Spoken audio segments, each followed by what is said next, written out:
Johnny Vegas.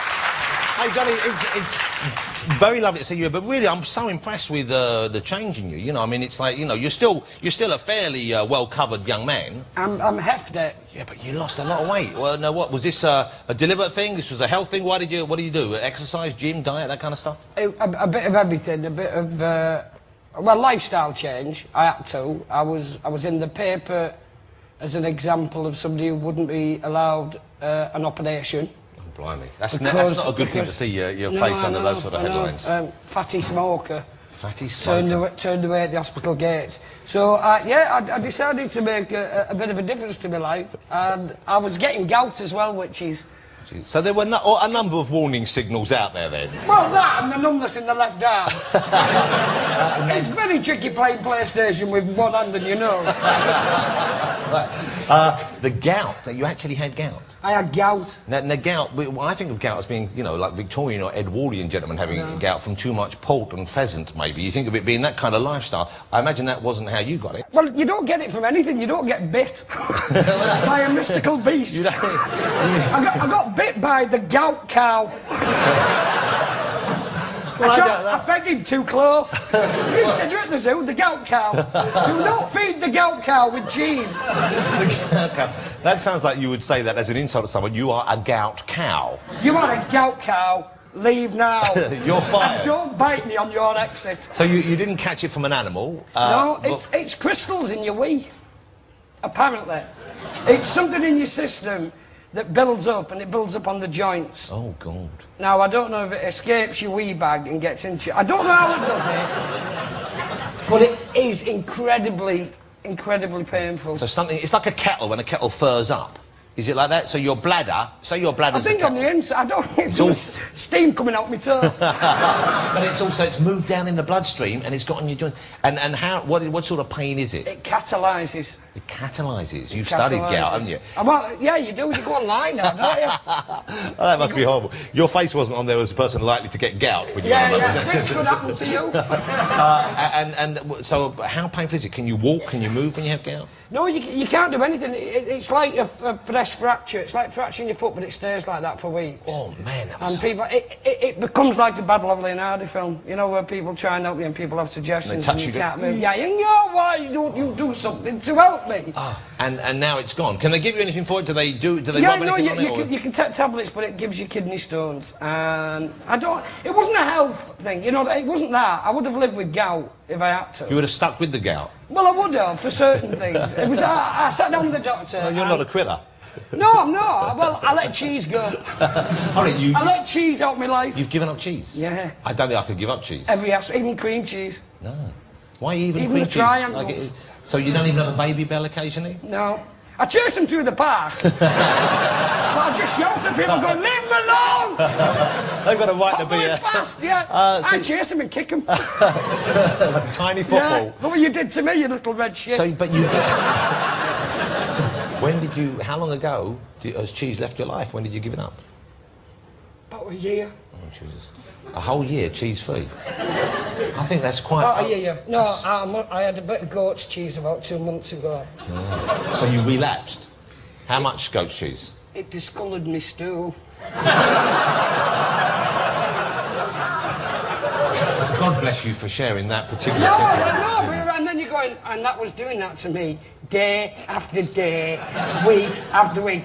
There's people out there, you're doing things to your bodies you don't understand. You're eating something that comes out of a goat or cow's tit. And then you're letting it go off, and then you're churning it, and then you're heating it, and you're eating it. OK, let's talk about Ideal. Ideal's back on BBC Three, and is this the 4th series or the 3rd series? It's the 4th series. 4th series. I've enjoyed the show. You know what? It's got better every series, I think. I think it's got better as a show. You've got better as a performer. It was good to start with, but it's just grown. It's got better. I think honestly, this 4th series, everybody's come away from it really, really happy and really excited, and that you feel really guilty because you think the people who directed and produced and worked on it before worked quite up to the task, and it's not that at all, but there's something about this 4th series. Everybody knows what they're doing. Yeah, yeah. So you're like a little family coming back together. You come together as a team? Yeah. Okay. You play a drug dealer in it. You've played a drug dealer from day one. But he's kind of a sort of soft-hearted drug dealer in a way. He's a soft bloke. He's a nice bloke, and he deals in mainly soft drugs. Is that right? Just cannabis and... Yeah, he only does hash and weed. Okay, hash and weed. That's his only thing. He doesn't deal or occasionally. He doesn't like to take anything else. That's his... He's a bit of... Originally, when we created him, we said... Well, I didn't create him. Graham Duff, the writer, did. But we were talking about the fact that he's pretty much agoraphobic. Yeah, because most of it's set in your flat, isn't it? I mean, it's almost all filmed there. Yeah, he deals from the flat, and he smokes a lot, and a lot of the stuff he gets from his friend who's a policeman. Let's have a look at a clip. This is next Monday's episode of Ideal. It's on BBC Three. If you haven't called it yet, I urge you to give it a go. It's great fun. It does go on BBC Two, but they tend to shift it for international bowls from Cleethorpes. And the curling, of course. Yeah, the Scottish women's curling. This is Johnny Vegas in Ideal. I'll get it.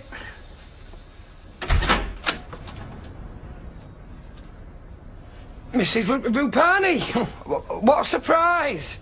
Good morning, Mr. Moz. Our boiler's still broken. We can't go without hot water indefinitely, you know. We've got a little more self-respect than that. These gentlemen are here to replace your boiler. Ignore me. Way ahead of you on that one. It's my brother Jake. I'm Jake. It's Luke and Owen Wilson all over again. I won't go in there just yet. Not if you value your nasal membranes.